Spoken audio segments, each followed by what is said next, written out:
many of you are familiar with this painful exclamation? Oh no, not again. Oh no, not again. I compromised myself. Oh no, not again. I exploded once more. Oh no, not again. Here comes that depression. Oh no, not again. Another nutty man in my life. Another nutty woman in my life. Oh no, not again. I ran the race thinking I was going to wind up a winner and became a wiener.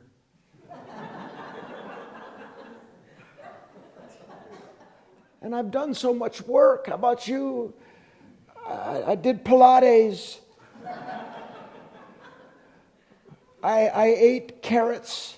I did everything under the sun in order to get past. And then you fill in the blank because it's highly personal. This short temper of mine, this greed, this gluttony, this lust. You fill in the blanks, and the truth is, across the board, every human being has one degree or another of every one of those major problems in their character. How does a human being stop going through what drags them down and into a world that once they get there, they realize they've been there again 1,000 times and they don't want to do it? They don't want to have it anymore. Would you like to not repeat what comes in and wrecks your life? That's what we're talking about. I'm going to help you understand some specific problem areas in our psychology, in the way we meet life, that for the presence of these parts of us, we are prohibited from learning the lesson that the moment brings. The first thing we have to understand is something that most of us really don't want to understand, and even if we do, we have yet to really get the meaning of it. The moment that comes is not apart from what it reveals when it comes. The moment that comes is not apart from what it reveals in me when it comes. Said differently, everything that happens to you reveals you to you. It's such a powerful idea to recognize that our present mindset always separates out events. Have you ever noticed this? The good events, the things that make you feel good about yourself, you're at one with, aren't you? Yeah, of course they said I look good. I am good. But if someone criticizes or acts disrespectful, suddenly there's this sharp separation between the event and me. And no separation exists in reality as that.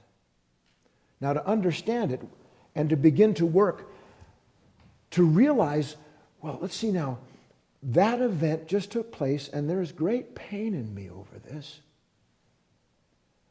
And as a rule, what I always do when I'm in this kind of pain is that I begin to explain to myself why you are or they are or why that event is the way it is. I wonder if there's something else that can be done in this moment that would allow me to learn the lesson so the pain in the lesson could become my gain. So that the pain in the lesson could become my gain. Right now, the pain in these lessons is your loss, isn't it? So let me tell you a story, help you understand this. There was a father, and he was from a divorced family, and he had sons, and from time to time, as was the father's responsibility, he still cared deeply for his family, including the wife. He would have to go out of town, and it just so happened that he went out of town on a certain trip, maybe 10 days before his middle son's birthday. And when he got back a day early. He thought he was going to be out of town for the birthday, the day before the birthday, and he got back, and he showed up at the house, and he said, "Son, I got home early. Let me take you to this new movie that's out. It's only out for about 5 days. He said, it's my treat as sort of a special event. We'll go together and have the greatest time. What do you think? And his son looked at him, and before his son could say anything, he said, all right, it's a done deal. Because he was excited. He wanted to give his son a great day. So they get in the car and they're driving and they go to the theater and they go with several of the boy's friends because that's part of a sort of an early birthday party surprise for the boy. And they're in the movie, and during the movie, try to picture this. This is one of those sort of Indiana Jones thrillers where, stuff is lots of tension, lots of those roller coaster things and things coming at you from all directions, and it's in 3D to boot. And the dad is kind of excited, and he's looking over, and all the other kids with his son, man, they're just sitting on the edge of their chair like this. Whoa, yeah, like that. And when the movie's over, they all applaud. But the whole time he's looking at his son. And his son sitting there. And he's kind of, well, wouldn't you be bummed? Because, well, why isn't my son enjoying this film the way that I wanted him to enjoy the film?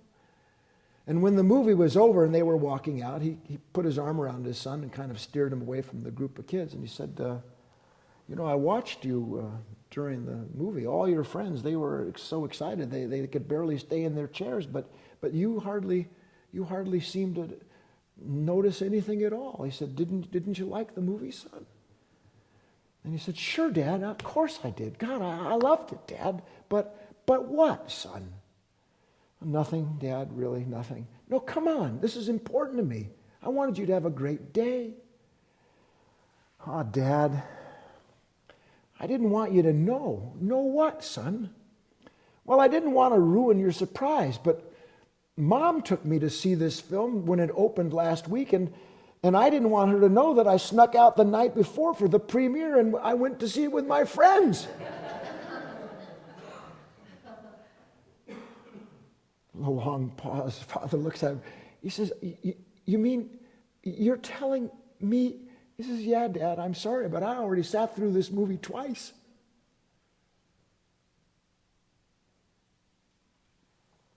So you see, there were no scenes left in it to frighten me.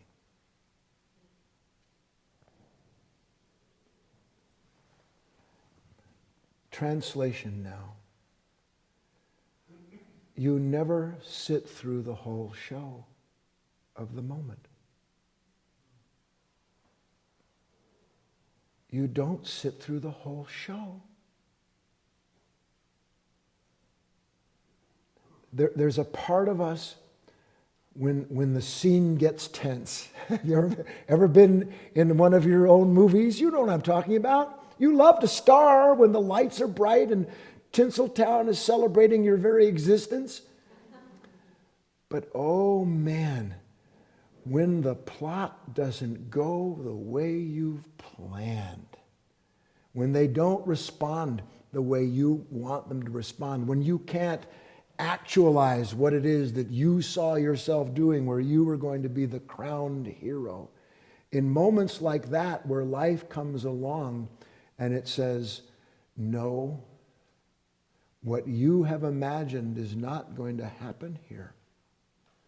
The self that you take yourself to be has gone as far as it can go with what it knows. It's time for a change. And in moments like that, you tell me, do you not run out of the show? What does that mean? Do you not start talking to yourself about a rewrite? Do you not, in some instances, and this is quite accurate, when I was a kid, I don't know why. Why do human beings go to horror movies?